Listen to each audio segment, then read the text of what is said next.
To connect JBL Charge 6 into your iPhone, first of all, you will have to turn on speaker by clicking on this power key and then click on the Bluetooth button once and wait until this indicator starts blinking, but also the speaker gonna make this sound.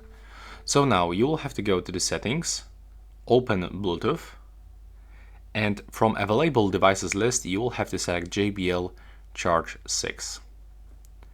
Now when you are connected, it's also recommended to go into the App Store and download the JBL portable application that will allows you to get access into other features, like for example the sound equalizer, dual connection. You can update software, change name of this device, or for example you can disable this turn on and off sound. And now when you are connected through the Bluetooth settings, all you have to do is just to open this application and you will be connected automatically.